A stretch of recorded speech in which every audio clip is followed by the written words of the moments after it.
You're listening to The Voice of Russia. I'm Hywel Davies. And today we're discussing the fiscal cliff and the state of the economy in the United States.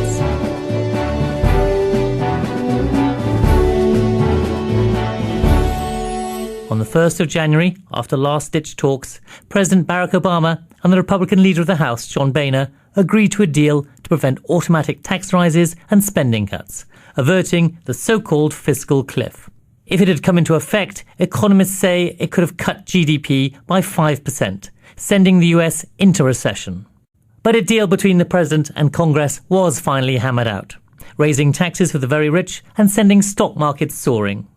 Now, just over a week later, some of that optimism has cooled as economists and politicians worry that the deal did nothing about the US government's debts. By March, the federal government will need to get permission to raise its borrowing limit, setting the stage for another fiscal cliff-style confrontation between Democrats and the Republicans. To discuss this, I'm joined now in the studio by Nick Dearden, Director of the Jubilee Debt Campaign, Dr. Andrew Moran, Senior Lecturer from London's Metropolitan University, and by John Hawksmith, Chief Economist from PricewaterhouseCoopers UK. If I might start with you, Andrew Moran, what exactly is the fiscal cliff? For people who coming to this discussion might be slightly confused by what they've heard at the New Year, what it would actually involve. Well, the fiscal cliff goes back to tax cuts that were passed during the presidency of George W. Bush. In 2001, he pushed through Congress tax cuts of $1.7 billion that were due to expire within 10 years of being put in place. In 2010, the Republican-controlled Congress agreed to extend the tax cuts for another 2 years. And this came at a time when there were debates about the debt ceiling, the amount of money that the American government can spend. Barack Obama wanted to put the debt ceiling up, but the Republicans got into a very heated debate with the White House, which saw both issues effectively kicked down the road to December 31st, 2012. If the tax cuts had lapsed on December 31st, you would have had a situation where tax increases of $536 billion would have come into place, along with spending cuts of $109 billion across the board, both domestically and in the military. What concerned economists about this was that this would pull out approximately 4 to 5% of growth in the American economy, probably leading to a recession, having a global impact. And domestically, most Americans would have seen their taxes go up.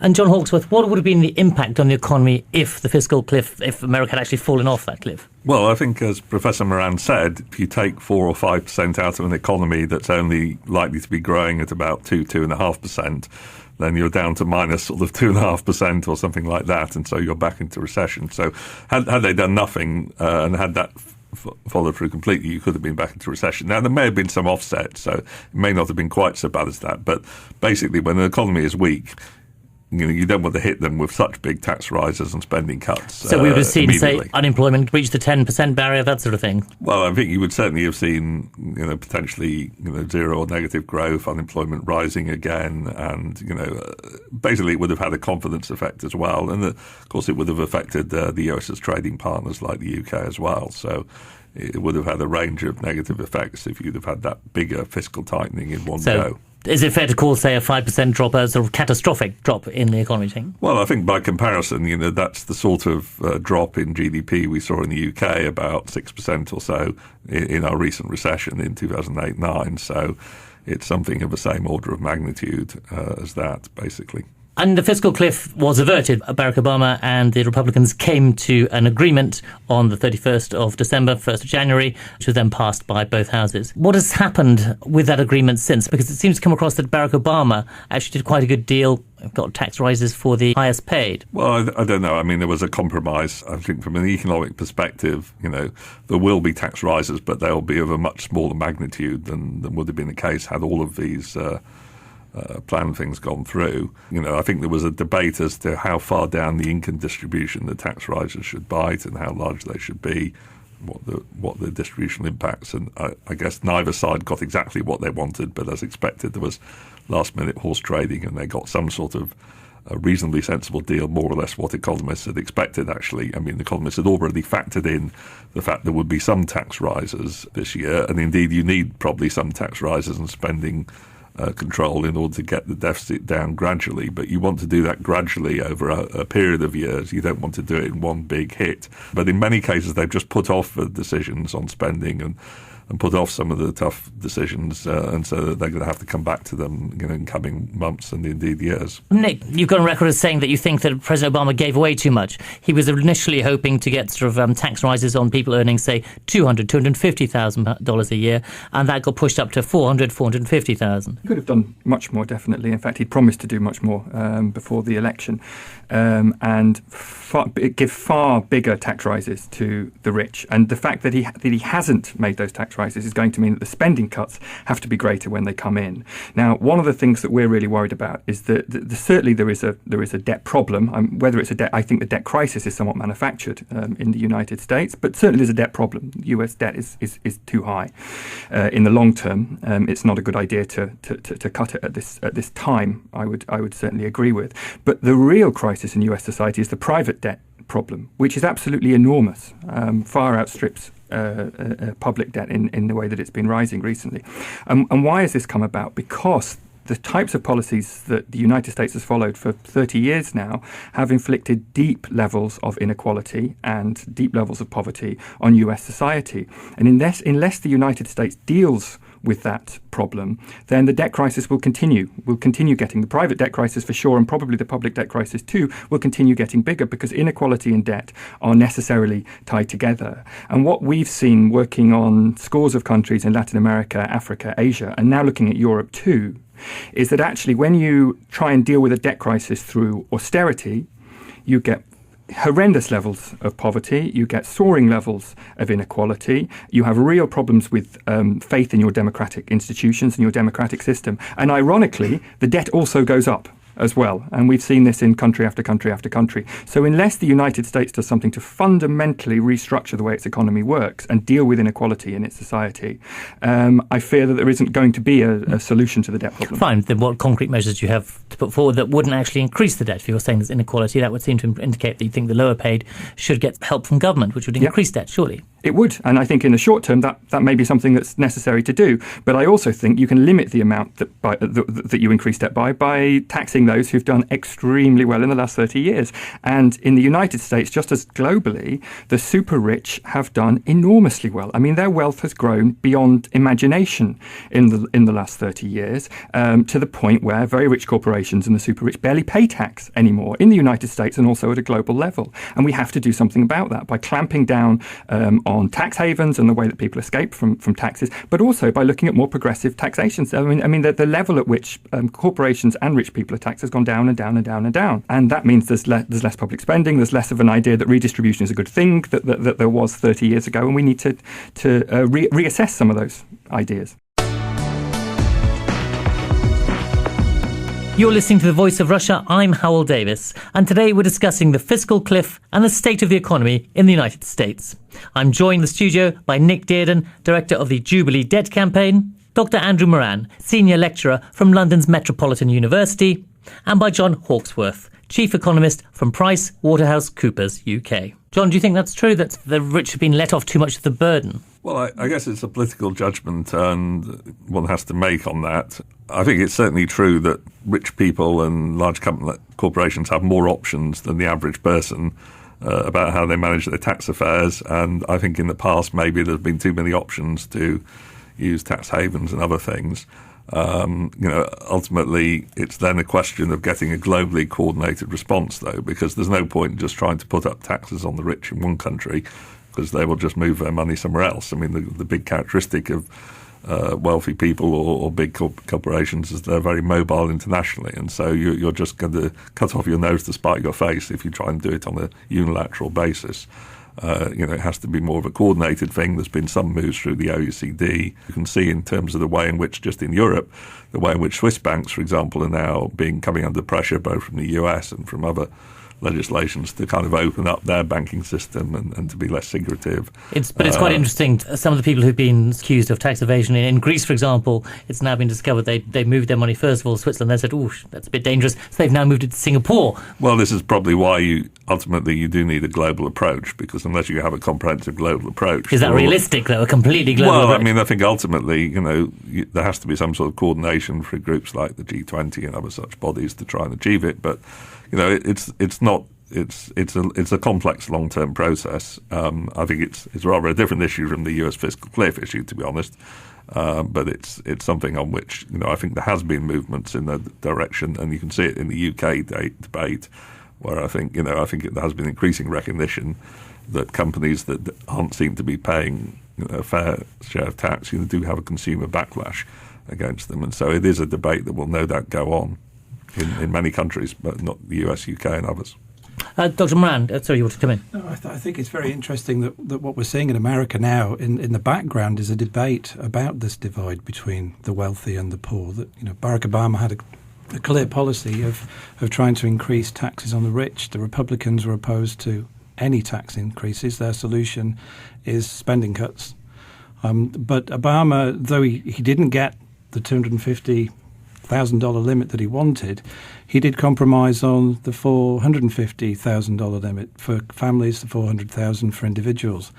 But it struck me as very interesting that one of the losers in this process has actually been John Boehner, the House Republican leader, who came up with Plan B, which was to introduce taxes for those earning $1 million and upwards, and his own party rejected what he that. said. Yes, it was too low a figure. They considered that you shouldn't actually be taxing anybody. But in the end, the Republicans realised that in the public relations war, it was being won by Barack Obama. That there is this clear divide that's developed between the super rich, as Nick said, and the middle classes in America, and it's been developing since the 1970s.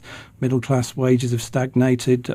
Poorer members of society find it increasingly difficult to survive, whereas there is a small group of people at the top who have made hay whilst the sun shines. Why do you think American politics has gone this way? People have accepted the argument, perhaps sort of following on from Ronald Reagan, that low taxes increase economic growth. I think there is a core group of individuals who believe that neoliberal idea. But, Reagan policies, in a sense, were Keynesian. He ran out huge deficits, increased military spending during his presidency, whilst cutting taxes. It doesn't work. You can't do that. We found that during the presidency of George W. Bush. What I think is happening now is that I think we may enter into a debate about where economic policy goes in future, and the cutting taxes approach may be one that people begin to question. But at the moment, it's the dominant idea. But I do think there are signs of it being questioned. We do also have a problem moving on from the fiscal cliff, is that this was signed 1st of January, and now in March we'll have a new economic crisis talking about the government debt levels. How do you see that playing out in March? Same debate.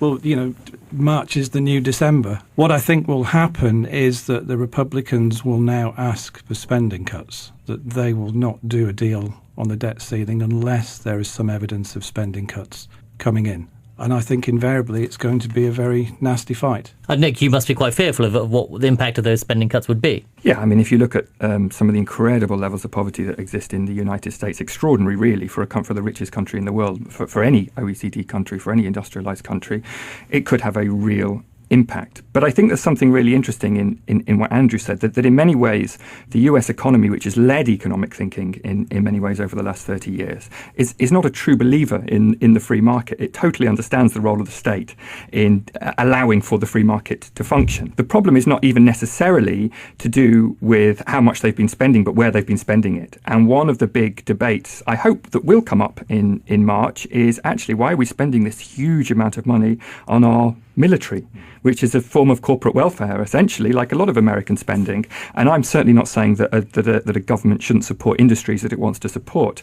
But when your country is spending more on its military than the rest of the world combined, there is some problem there. I think what they're finding now is that there are some true believers in the United States, the Tea Party and the Republicans influenced by the Tea Party, who genuinely do believe the rhetoric of neoliberalism. And they're coming up against these people who actually understand that you can't simply leave the economy to the free market. And it's an interesting debate, but what I'm worried about is that we move away from actually looking at how you run a fair economy and a fair society, and how you allow people to have some control over the economy and the country that they're living in, because without that, what form of democracy really is there? John Hawksworth, where do you think they're going to have to make cuts? there'll be probably a broad range of things that they will have to cut. I mean, I think there probably will be some attempt to economise on military spending. I think there will be some attempt to, having pulled back from some of the activities in the Middle East, in the sense that maybe Al-Qaeda is a bit less of a threat than it was. I think there might be some sort of toning down of that, but clearly there will also be pressure on some other areas of welfare spending as well. So, I think there will be the same kind of horse trading, the same kind of compromise where, the Democrats get a bit of what they want on the military spending and the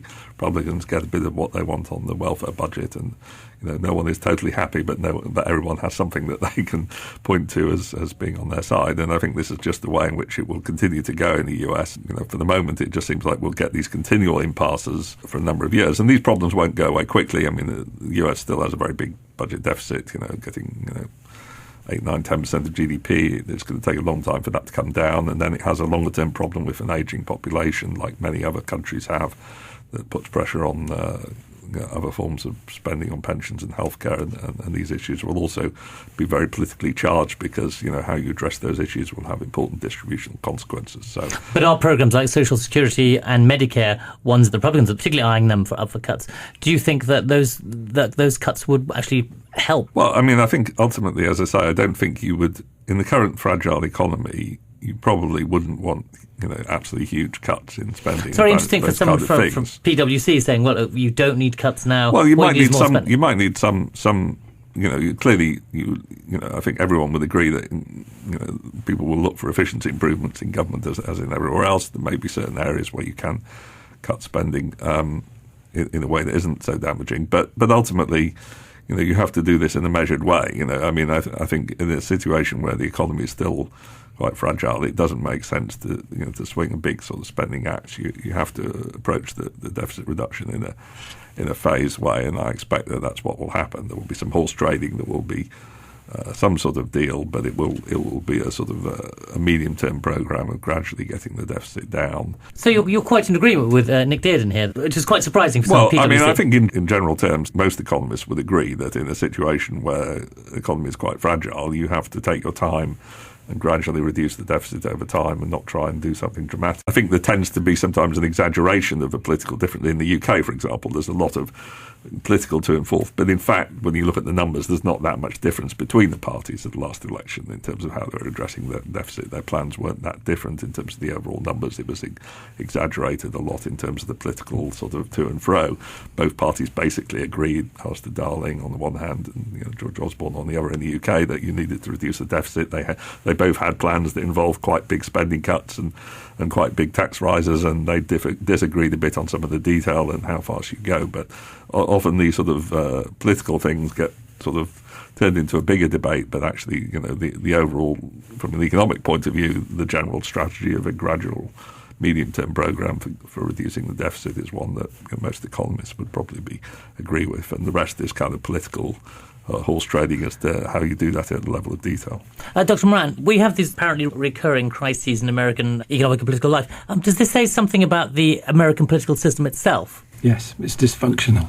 I mean, the Constitution, I'm a great supporter of it. It encourages compromise, it encourages deliberation, but at the moment there's an element that it seems to be becoming a suicide pact, that the different arms of government, because they're becoming polarised, are unwilling to work together and seek that compromise. And in many cases, it's very small groups that are controlling this debate, the Tea Party that Nick referred to, but there are also left-wing elements of the Democratic Party who are very ideological and don't want to see spending cuts in Medicare, Medicaid, in Social Security. And then on the other side, there are the Tea Party members who don't want to see any form of taxation whatsoever.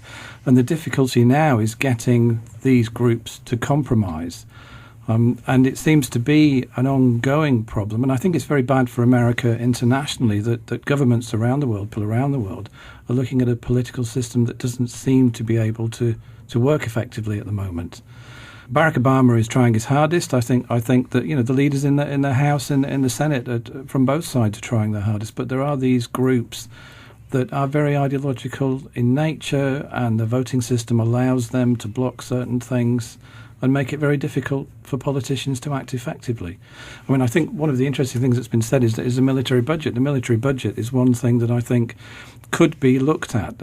It's quite clear now that America has a view that it needs to scale down its global responsibilities. We've seen this recently in discussions with NATO, where the government has made it clear that they want European countries to play a larger role in NATO, particularly financially. That seems quite an unrealistic prospect at the moment, though. Yes, obviously, but I think it's indicative. Obviously, particularly bearing in mind the situation in Europe. But I think it's indicative of a presidency that has the view that America needs long-term to balance its books. Military spending is one of those areas, particularly with new technologies. Rather than putting troops on the ground, we have new technologies that they're using which are much cheaper, which would enable some scaling back, other countries taking on greater responsibilities. But in Congress, there are congressmen, congresswomen and senators who are backed by special interests who are not going to allow that to happen, or will fight very hard to ensure that those things don't happen. Is it fair to say that most of those are on the right, Tea Party supporters, basically? No, not necessarily. I mean, most of the politicians... I was just thinking of John Boehner's problems getting his plan for a budget through, and that being scuppered by his own party, for example, as sort of one way of the system being dysfunctional. Well, it's dysfunctional in that minorities can prevent major policy initiatives occurring. And is that because the way the Constitution is written, or the way the sort of balance of power is held, is that it's quite difficult in an executive to get through its legislation unscathed? Yes, it's extremely difficult. John F. Kennedy very famously said the president proposes and Congress disposes. And we're in that situation now. But I think, having spoken to a lot of ex-congressmen, that they're very unhappy with the way that Congress is functioning now. They've never seen it so polarised. You're listening to The Voice of Russia. I'm Hywel Davies, and today we're discussing the fiscal cliff and the state of the economy in the United States.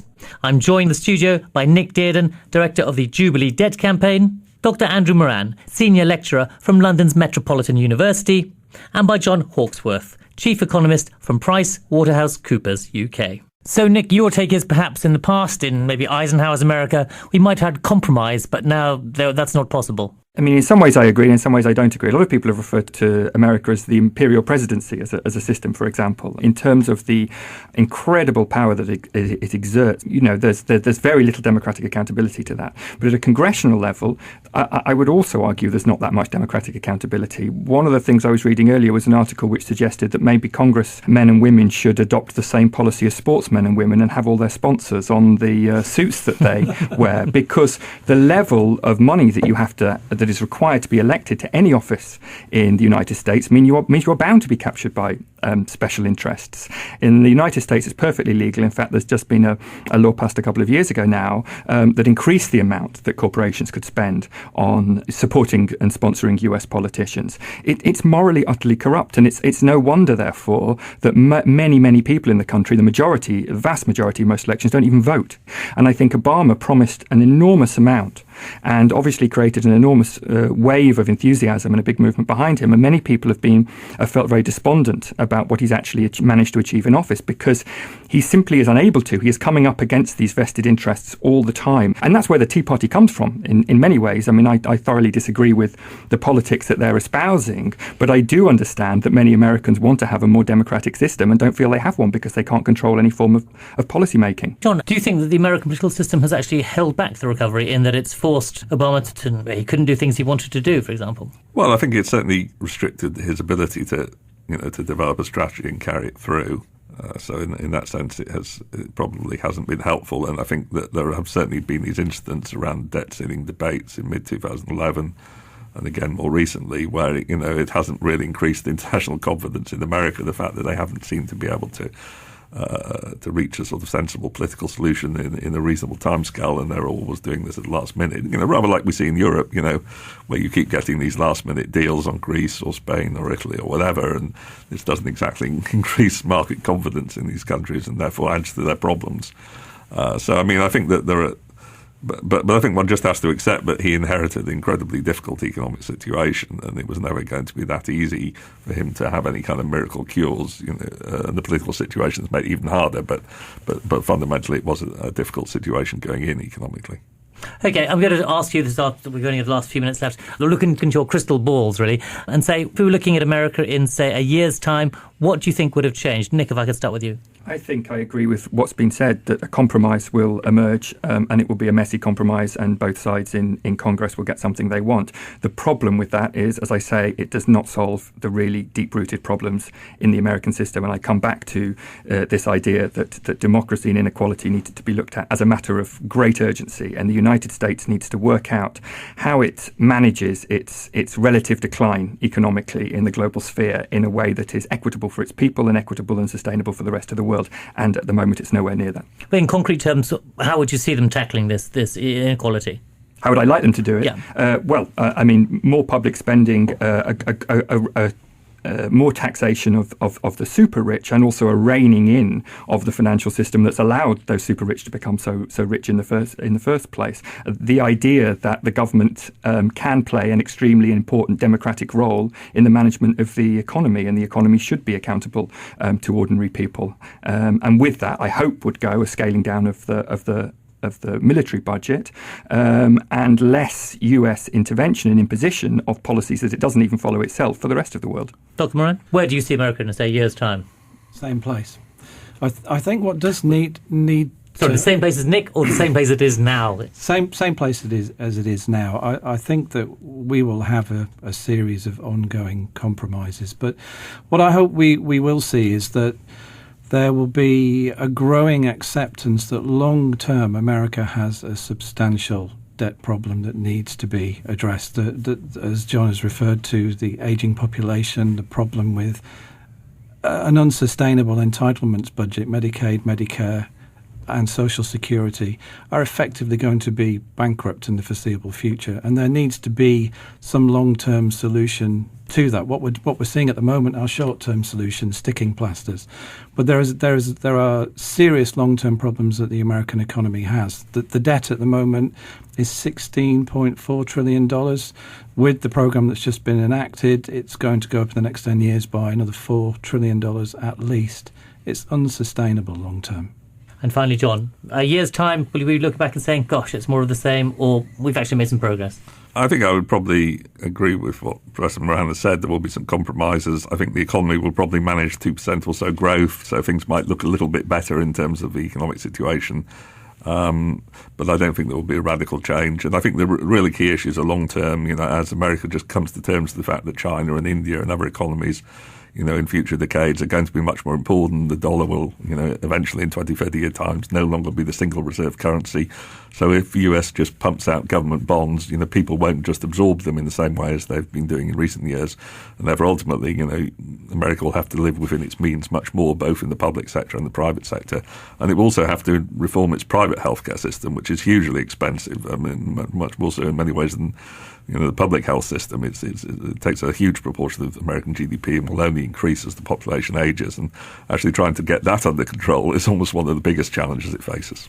OK, that's all we have time for. A slightly depressing note to finish on if you're an American. Thank you to my guests, Nick Dearden, the director of the Jubilee Debt Campaign, Dr. Andrew Moran, senior lecturer at the London Metropolitan University, and John Hawksworth, chief economist from PwC UK. Thank you all very much.